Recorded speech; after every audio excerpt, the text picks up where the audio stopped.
Ce qui caractérise le monde contemporain, c'est bien sûr les crises, les contradictions, les oppositions, les fractures, etc. Mais moi, ce qui me frappe surtout, c'est précisément l'insignifiance, c'est-à-dire la querelle entre la droite et la gauche, par exemple, actuellement. Elle a perdu son sens. Non pas parce qu'il n'y a pas de quoi y avoir une querelle politique, même une très grande querelle politique, mais parce que les uns et les autres disent la même chose.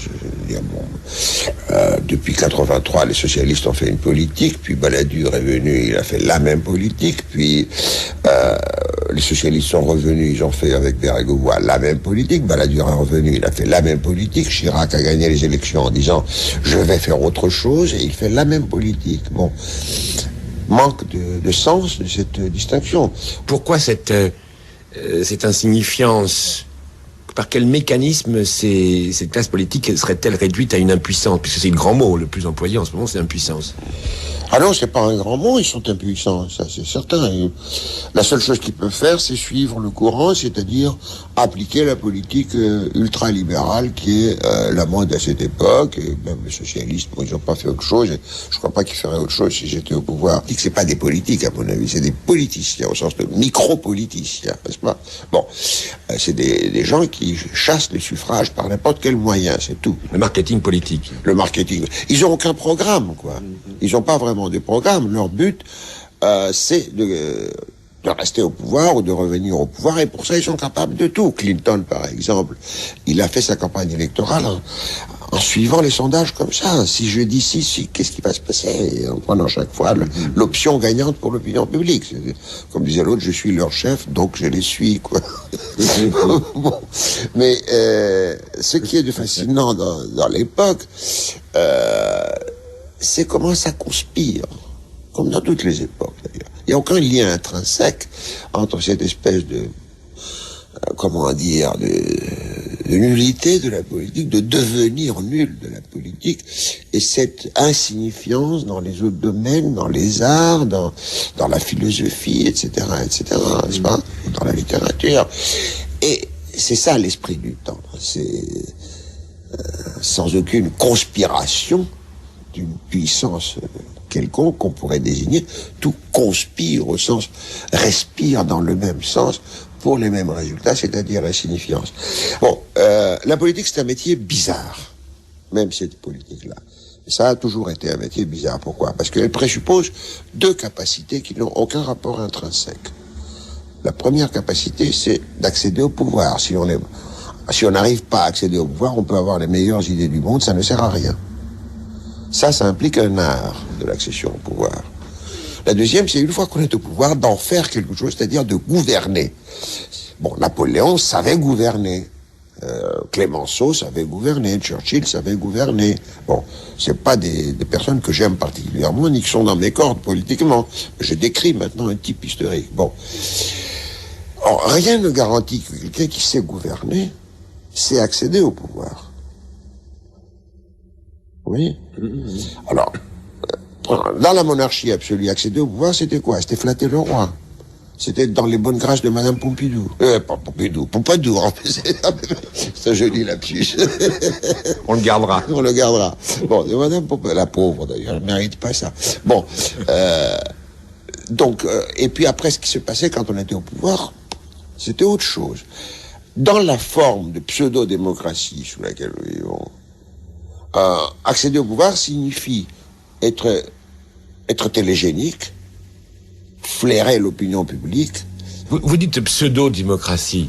On attaque la classe politique, d'accord, c'est une tradition. Là, vous la définissez donc comme insignifiante, comme suivant le cours de l'opinion. Mais il y a l'opinion, il y a les citoyens. Qu'est-ce qu'ils foutent, ces citoyens?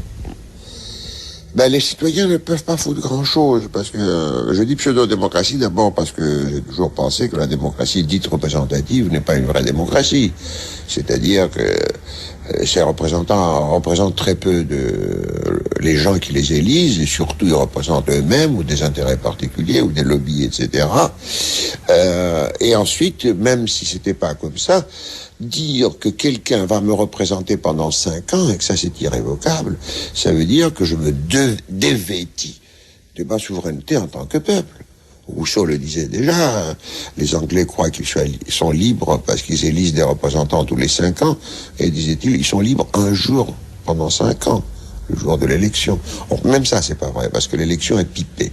Non pas qu'on triche dans les urnes, elle est pipée parce que les options sont définies d'avance. Personne n'a demandé au peuple sur quoi veut-il voter. On le dit voter sur ou contre Maastricht, par exemple. Qui a fait Maastricht? Bon, c'est pas nous qui avons fait Maastricht. Donc, la vraie démocratie, c'est, bon, il y a une merveilleuse phrase d'Aristote, qui est citoyen. Et citoyen, quelqu'un qui est capable de gouverner et d'être gouverné. Est-ce qu'il y a 40 millions de citoyens en France en ce moment? Question. Mais pourquoi ils ne seraient pas capables de gouverner? Mais parce que toute la vie politique vise précisément à leur désapprendre à gouverner. Elle vise à les convaincre qu'il y a des experts à qui il faut confier les affaires. Voilà. Et donc, il y a une contre-éducation politique. Au lieu que les gens s'habituent à exercer diverses sortes d'initiatives, de responsabilités, du pouvoir, etc., ils s'habituent à suivre ou à voter pour des options que d'autres leur présentent, etc. Alors, comme évidemment les gens sont loin d'être idiots, le résultat c'est quoi? C'est qu'ils y croient de moins en moins, et qu'il y a ce cynisme que nous constatons, l'apathie politique, le cynisme que nous constatons. Dans cette responsabilité citoyenne, dans cet exercice démocratique, est-ce que vous pensez qu'autrefois c'était mieux, qu'ailleurs aujourd'hui c'est mieux par rapport à la France? Non, ailleurs aujourd'hui ce n'est certainement pas mieux, ça peut même être pire. Encore une fois, les élections américaines le montrent, n'est-ce pas? Bon, mais autrefois c'était pas mieux au sens, c'était mieux de 2 points de vue. Dans les sociétés modernes, disons dans les sociétés à partir de la Révolution américaine et française, jusqu'à peu près la Deuxième Guerre mondiale, et un tout petit peu après, il y avait encore un conflit social et politique vivant. Les gens s'opposaient, les gens manifestaient. Ils manifestaient pas pour qu'on ne ferme pas telle ligne de la SNCF, ce qui, je ne dis pas que c'est méprisable, c'est quand même un objectif. Bon, mais ils manifestaient pour des causes politiques où les ouvriers faisaient grève. Ils faisaient pas grève toujours pour des petits intérêts corporatifs. Il y avait des grandes questions qui concernaient tous les salariés qui étaient au travail. Bon, et ça a marqué ces 2 siècles. Or, depuis, ce qu'on observe précisément, c'est un immense recul de l'activité des gens. Et là, on a un cercle vicieux. Plus les gens se retirent de l'activité, plus quelques bureaucrates, politiciens, soi-disant responsables, etc., prennent sur eux. Et ils ont une bonne justification. Ils disent, je prends sur moi parce que les gens ne font rien. Vous voyez ? Et plus ces gens-là prennent sur eux, plus les autres se disent, bon, c'est pas la peine de se mêler, il y en a ceux qui s'en occupent, et puis de toute façon, on n'y peut rien. Alors ça, c'est la première raison. La deuxième raison qui est tout à fait liée à celle-là, c'est la dissolution des grandes idéologies politiques.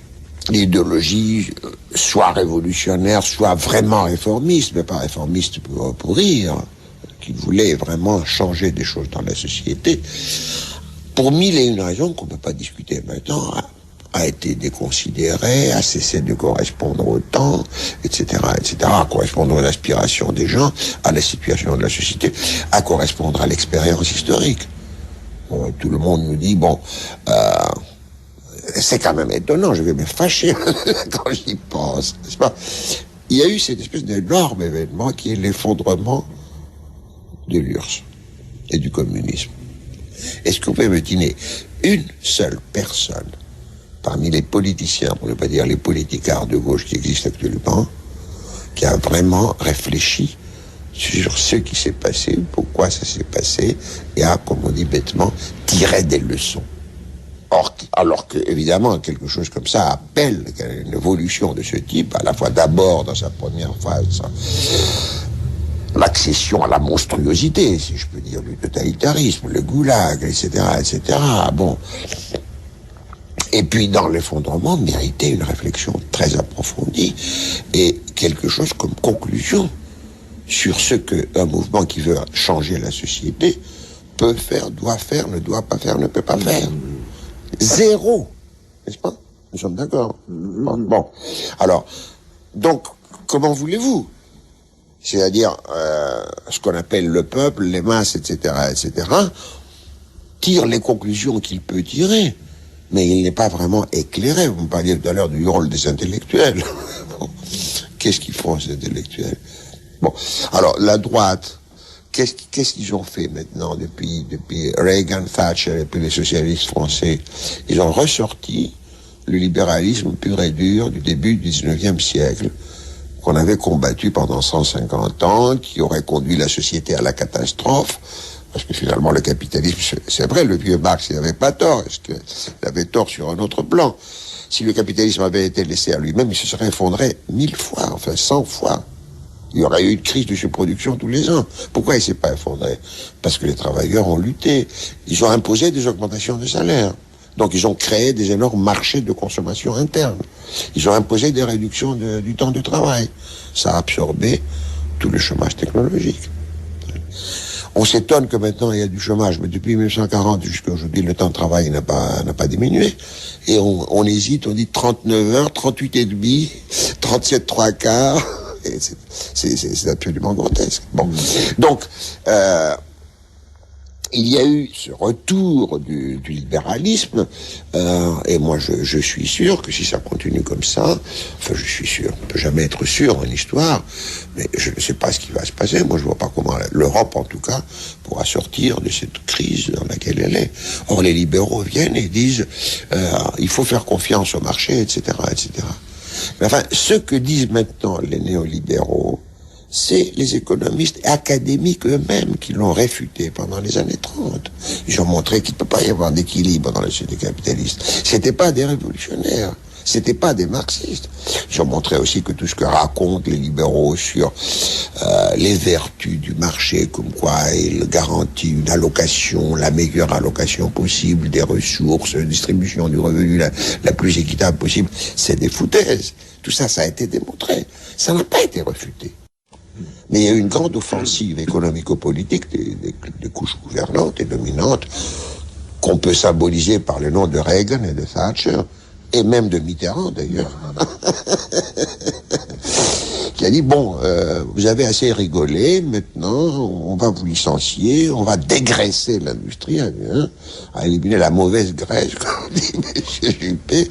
Bon, et puis vous verrez que le marché à la longue vous garantit le bien-être. À la longue, il vous garantit le bien-être. En attendant, il y a 12,5% de chômage officiel en France. Pourquoi pas l'opposition à ce libéralisme? Je ne sais pas. C'est extraordinaire. Bon, on a parlé, il y a une sorte de terrorisme, pratiquement, de la pensée unique, comme on dit, la pensée unique, c'est-à-dire cette non-pensée. Elle est unique, c'est la première pensée qui est une non-pensée intégrale, n'est-ce pas? Pensée unique libérale. Bon, personne n'ose s'opposer. Qu'est-ce que c'était l'idéologie libérale à sa grande époque? 1850? Oui, c'est ça, 1850. C'était quand même une grande idéologie. Parce qu'on croyait au progrès. Ces libéraux-là, ils pensaient que, par exemple, Guizot, John Stuart Mill, ils pensaient qu'avec le progrès, il y aurait à la fois une élévation du bien-être économique. Enrichissez-vous. Hein? Enrichissez-vous. Enrichissez-vous. Mais même quand on s'enrichissait pas, comme dans les classes dominées, disons, exploitées, on allait avoir précisément moins de travail, des travaux moins pénibles, on serait moins abrutis par l'industrie. C'était le grand thème de l'époque. Constant dit, les ouvriers ne peuvent pas voter parce qu'ils sont abrutis par l'industrie. Il le dit carrément, Benjamin Constant. Les gens étaient honnêtes à l'époque. Donc il faut un suffrage censitaire. Bon, alors après on a dit bon non, parce que le temps de travail diminue, parce qu'il y a l'alphabétisation, il y a l'éducation, il y a des espèces de lumières qui ne sont plus les lumières subversives du 18e, mais enfin qui se diffusent comme ça dans la société. La science se développe, l'humanité s'humanise, les sociétés se civilisent, et comme ça, petit à petit, asymptotiquement, on arrivera à une société où il n'y aura pratiquement plus d'exploitation, où cette démocratie représentative tendra à devenir une vraie démocratie, etc., etc. Pas mal. C'était pas mal. Sauf que ça marche pas comme ça. Ça n'a pas marché comme ça, ça ne marche pas comme ça, c'est-à-dire que le reste s'est réalisé. Mais tout ça, ça n'a pas humanisé l'humanité, ça n'a pas civilisé la société, ça n'a pas adouci les capitalistes, on le voit maintenant, n'est-ce pas? Bon, c'est-à-dire, c'est pas les hommes, c'est le système. Et donc, ça ne marche pas comme ça, et ça fait que, de l'intérieur, les gens ne croient plus à cette idée. L'idée est l'humeur, la disposition générale est une disposition de résignation. Même chez les représentants du libéralisme. Ils n'osent pas dire plus. Quel est le grand argument maintenant? C'est peut-être mauvais, mais l'autre terme de l'alternative était de loin pire. C'est ça le grand argument. Oui, ça se résume à ça. Hein? Oui, c'est ça. Ouais. Ça se résume à ça. Et c'est vrai que ça joue. C'est vrai que ça a glacé pas mal les gens. Ils se disent, bon, mais si on bouge trop, on va pas arriver à nouveau au goulag, par exemple. Bon. Donc, ça, c'est derrière cette espèce d'épuisement idéologique de l'époque. Et je crois que on en sortira que si vraiment il y a... Enfin, c'est une tautologie de dire ça comme ça, mais enfin, il faut qu'il y ait, il faut attendre, il faut espérer, il faut travailler pour qu'il y ait une résurgence à la fois d'une critique puissante du système et d'une activité des gens, une participation. Votre confrère et compère Edgar Morin, en matière de politique, dit une chose que vous connaissez, qui est l'histoire du généraliste et du spécialiste. C'est-à-dire qu'il dit, la contradiction de la politique, c'est qu'il faudrait à la fois... La politique, c'est un domaine où il faut être généraliste, hein, et donc c'est une impasse, parce qu'un généraliste, c'est un petit peu tout mais pas à fond, évidemment, par définition. Et puis c'est une affaire aussi de spécialiste, mais c'est une impasse aussi, parce que le spécialiste, il connaît sa spécialité, mais pas le reste. Spécialiste et généraliste, comment vous faites pour faire de tout, avec cette contradiction, un bon citoyen? Ce dilemme posé comme ça est posé depuis Platon. Oui. C'est pour ça que Platon disait, c'est les philosophes qui doivent régner, qui sont au-dessus des spécialistes, parce qu'eux, ils ont, dans la théorie de Platon, ils ont une vue du tout. Mais l'autre terme de l'alternative, c'était précisément la démocratie athénienne. Qu'est-ce qu'ils faisaient les Athéniens? C'est très intéressant. C'est les Grecs qui ont inventé les élections. Hein. Ça, c'est en fait historiquement attesté. Bon. Ils ont peut-être eu tort, mais ils ont inventé les élections. Bon. Alors, qui est-ce qu'on élisait à Athènes? On n'élisait pas les magistrats en général. Les magistrats étaient désignés par tirage au sort ou par rotation.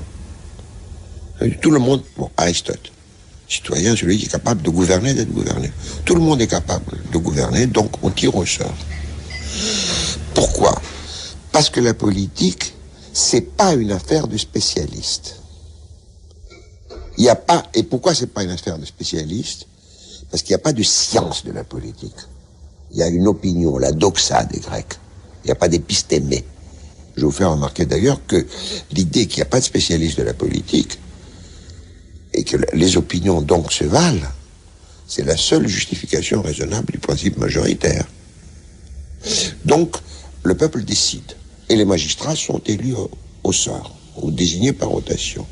Il y a des activités spécialisées, parce que les Athéniens n'étaient pas fous, ils ont quand même fait des choses assez considérables, ils ont fait le Parthénon, ils ont gagné des batailles. Dans ces activités spécialisées, la construction des chantiers navals, la construction des temples, la conduite de la guerre, il y a des spécialistes.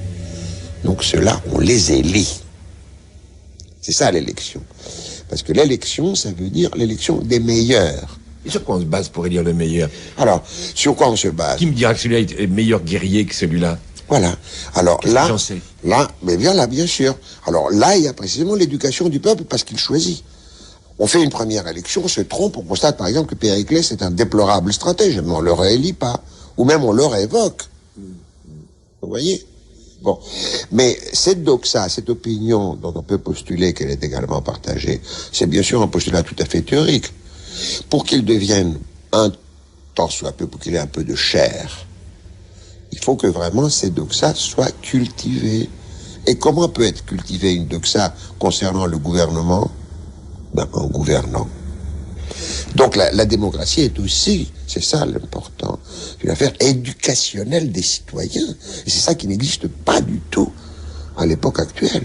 Bon, il y a eu récemment, j'ai entendu ça sur Europe 1, un de ces magazines qui publiait une statistique comme quoi 60% des députés avouent qu'ils ne comprennent rien à l'économie. Les députés en France. Et ceux-là, ils vont décider, ils votent, ils décident tout le temps, ils votent, ils augmentent les impôts, ils diminuent, etc., etc. Qu'est-ce qui se passe? C'est-à-dire, c'est que le cas avec ces députés, comme avec les ministres, etc., c'est qu'ils sont asservis à leurs techniciens. C'est-à-dire, ils ont leurs experts. Et alors, comme en plus, c'est très drôle, parce qu'ils ont chacun quand même des préjugés ou des préférences. Alors, si vous suivez de près le fonctionnement d'un gouvernement, d'une grande bureaucratie, moi je l'ai suivi dans d'autres circonstances, vous voyez que quand vous dirigez, bien sûr, vous fiez aux experts, mais vous choisissez les experts qui ont les opinions que vous préférez. Donc vous trouverez toujours un économiste. Vous vous dites, oui, il faut faire ça. Ou un expert militaire qui vous dit, oui, il faut l'armement nucléaire, ou il faut pas d'armement nucléaire, ou n'importe quoi. Vous voyez? Bon, c'est un jeu complètement stupide, et c'est comme ça qu'on est gouverné actuellement, plus ou moins. Donc, dilemme de Morin et de Platon. Les spécialistes des journalistes. Les spécialistes au service des gens. C'est ça la question. Pas de quelques politiciens, et les gens apprenant à gouverner en gouvernant. Éducationnel, vous avez dit, et vous dites c'est pas le cas aujourd'hui. Qu'est-ce qu'il faudrait? Quel mode d'éducation vous voyez? Quel mode de partage de la connaissance vous préconisez? Non, moi je pense... Vous n'êtes pas quelqu'un qui préconise de toute façon. Comment? Vous n'êtes pas quelqu'un qui préconise. Non, je préconise pas, mais ce que je pense, c'est que de toute façon, il y a beaucoup de choses qu'il faudrait changer avant qu'on puisse parler d'une véritable activité éducatrice dans le plan politique, parce qu'encore une fois, la principale éducation dans la politique, c'est la participation active aux affaires, et la participation active aux affaires implique une transformation des institutions qui permettent et qui incitent à cette participation active aux affaires, au lieu que les institutions actuelles repoussent, éloignent, dissuadent les gens de participer aux affaires. Bon, donc ça c'est le point capital. Mais cela ne suffit pas. Il faut que les gens soient éduqués pour le gouvernement de la société. Il faut qu'ils soient éduqués dans la chose publique. Or, si vous prenez l'éducation actuelle, ça n'a strictement rien à voir avec ça, l'éducation. On leur apprend des choses spécialisées. Bien sûr, on leur apprend à lire et à écrire. Bon, très bien, il faut que tout le monde sache lire et écrire. D'ailleurs, chez les Athéniens, il n'y avait pas d'analphabète, hein. Il n'y avait aucun analphabète, tous à peu près tous savaient lire. C'est pour ça qu'on inscrivait les lois sur le marbre. Tout le monde pouvait les lire. Donc, le fameux adage « personne n'est censé ignorer la loi » avait un sens. Alors qu'aujourd'hui, on peut vous condamner parce que vous avez fait une infraction. Vous connaissiez pas la loi. On vous dit, vous êtes censé ne pas l'ignorer. Bon. Alors, c'est l'éducation, si on prend l'éducation au sens étroit, l'éducation des enfants, des jeunes, etc., devrait être quand même beaucoup plus axée qu'elle ne l'est maintenant vers les choses communes. Il faudrait comprendre les mécanismes véritables de l'économie, les mécanismes véritables de la société, de la politique, etc., etc. Il faudrait une éducation qui soit à la fois où il y ait beaucoup plus d'histoire. On n'est pas capable d'enseigner l'histoire. Les enfants s'emmerdent en apprenant l'histoire, alors que c'est passionnant. Et une véritable anatomie de la société contemporaine, de comment elle est, comment elle marche, etc., etc. Vous avez écrit et beaucoup parlé de mai 68. Hein. Oui. Je reviens à Morin. Oui, vous aviez appelé ça ensemble la brèche. C'est le mot que vous aviez trouvé, c'est ça? Oui. Une brèche. Si on repense à 68 parfois, il y a eu des tas de gens qui ont adopté des comportements révolutionnaires, romantiques, absolus, doctrinaires à l'époque, qui étaient basés sur une ignorance complète. Oui. Bon. Quand aujourd'hui, on me dit, t'as du bol, t'as vécu 68, je dis, les gars, attendez, le niveau culturel, le niveau de connaissance était beaucoup plus bas qu'aujourd'hui. Est-ce que j'ai raison? Oui, vous avez raison d'un certain point de vue qui est très important. Vous avez raison parce que, mais c'est pas tellement une question de niveau de connaissance, je crois. C'est l'énorme domination de l'idéologie dans le sens strict, et j'allais dire dans le sens mauvais du terme. Les maoïstes, c'est parce qu'ils savaient pas. On les avait endoctrinés, ou ils s'endoctrinaient eux-mêmes. Pourquoi ils acceptaient les doctrinations? Pourquoi ils s'endoctrinaient eux-mêmes? Parce qu'ils avaient besoin d'être endoctrinés. Ils avaient besoin de croire. Et ça a été la grande plaie du mouvement révolutionnaire, depuis le départ. Mais l'homme est un animal religieux. L'homme est un animal religieux. Aristote... C'est pas un compliment, mais... Non, c'est pas du tout un compliment. Aristote, que je n'arrête pas de citer et que je vénère énormément, il a dit une seule fois une chose qui est vraiment une grosse... Bon, faut pas dire bourde quand il s'agit d'Aristote, enfin, ça va pas. Quand on dit l'homme est un animal qui désire le savoir. L'homme n'est pas un animal qui désire le savoir. L'homme est un animal qui désire la croyance. Désire la certitude d'une croyance, d'où l'emprise des religions et d'où l'emprise des idéologies politiques. Alors, le mouvement ouvrier au départ, par exemple, il y avait une attitude très critique. Quand vous prenez les deux premiers vers de l'Internationale, qui est quand même le chant de la Commune, non, c'est le deuxième couplet. Il n'est pas de sauveur suprême, ni Dieu, d'accord, excite la religion, ni César, excite Napoléon III, ni tribun, excite Lénine. D'accord? Ah, j'avais jamais pensé à ça. Eh oui, mais les gens y pensaient. Oh, les gens avaient ce besoin de croyance. Voilà. Alors, en quoi sommes-nous plus sages que mai 68? Je crois que peut-être le résultat à la fois des suites de mai et de l'évolution dans les pays de l'Est et de l'évolution générale de la société, c'est que les gens sont devenus quand même beaucoup plus critiques. Ah. Ça, c'est très important. Alors, il y a une frange qui cherche toujours la foi, et là, vous avez la scientologie, vous avez les sectes, vous avez tout ce que vous voulez. Ou le fondamentalisme, mais ça, c'est dans d'autres cas, dans d'autres pays, pas chez nous. Pas tellement, quand même. Bon. Mais les gens sont devenus beaucoup plus critiques, beaucoup plus sceptiques. Ça les inhibe aussi pour agir, bien sûr, parce que c'est aussi une phrase de Périclès dans le discours aux Athéniens, il dit « Nous sommes les seuls chez qui la réflexion n'inhibe pas l'action. » Les seuls? Chez qui la réflexion n'inhibe pas l'action. C'est admirable. Ah ouais. Il dit « Les autres, ou bien ne réfléchissent pas, ils sont téméraires, font des absurdités, ou bien en réfléchissant, ils arrivent à ne rien faire, parce qu'ils se disent, il y a ce discours et il y a un discours contraire, etc. Bon. Or, précisément, actuellement, on traverse aussi une phase d'inhibition, ça c'est sûr. Les gens, bon, un chat échaudé craint l'eau froide. Bon, ils ont goûté tout ça, ils se disent, bon, les grands discours et tout le reste, et effectivement, il n'y a plus de grands discours, et il ne faut pas des grands discours. Mais il faut des discours vrais. Et c'est ça qui n'existe pas, du moins, n'existe pas dans une projection sociale, si je peux dire. C'est un pays extraordinaire ici, j'adore. Vous êtes psychanalyste aussi, hein, oui. qui fait peut-être la richesse de votre pensée, c'est aussi ce regard psychanalytique sur le monde. C'est pas si fréquent d'avoir plusieurs regards comme ça sur une chaîne. Raoul Vaneigem a publié un livre dont le titre est « Nous qui désirons sans fin ». Et de ce délirons. Nous qui désirons. Ah, qui désirons sans fin, oui. Ah, nous qui délirons sans fin, oui. Nous qui désirons sans fin. Qu'est-ce que vous pensez de cette idée que de toute façon, il y a cet irréductible désir qui fait que l'histoire continue? Mais de toute façon, il y a un irréductible désir, enfin, et encore. Là, vraiment, je sais pas si on aura le temps, on entre dans un gros chapitre. Parce que ça, c'est pas vrai, c'est un phénomène relativement moderne. Si vous prenez les sociétés archaïques ou les sociétés traditionnelles, il n'y a pas un irréductible désir. On parle pas là du désir du point de vue psychanalytique, on parle du désir tel qu'il est transformé par la socialisation des gens. Or, ces sociétés sont des sociétés de répétition. Bon. Alors là, précisément, et surtout dans l'époque moderne, il y a une sorte de libération dans tous les sens du terme, par rapport à des contraintes qui étaient les contraintes de la socialisation des individus. C'est-à-dire, tu prendras une femme dans tel clan, dans telle famille, tu auras une femme dans ta vie, si tu en as deux ou deux hommes, ce sera en cachette, et en transgression, etc.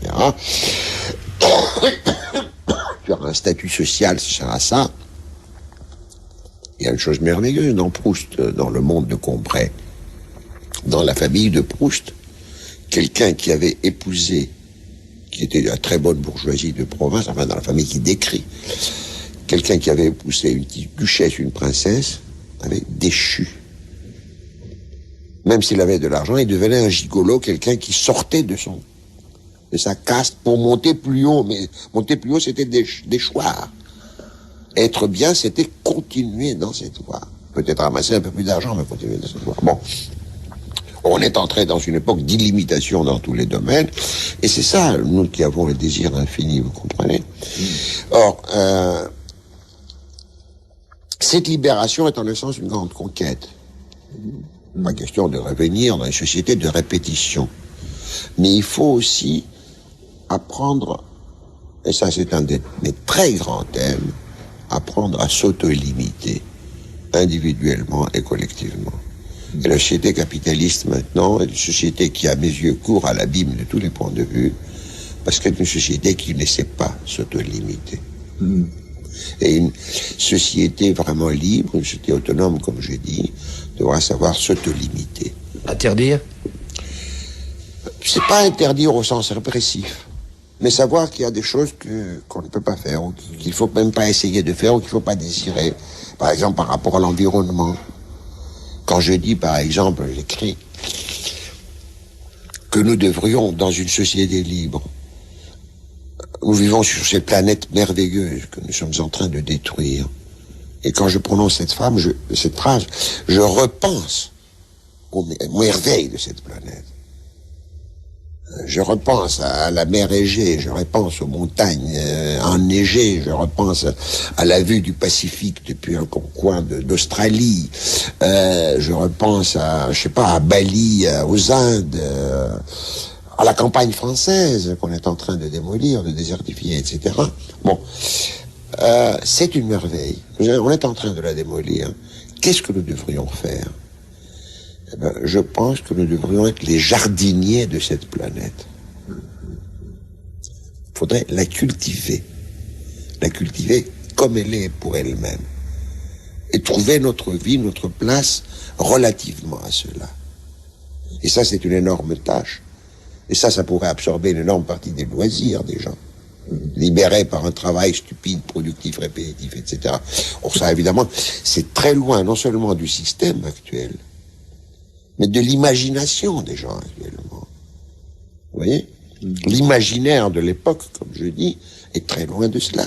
Et c'est cet imaginaire de l'expansion illimitée, de l'accumulation, de la camelote, etc., d'une télé dans chaque chambre, 2 micro-ordinateurs dans chaque chambre, et tout dans chaque pièce de la maison. C'est ça qu'il faut détruire.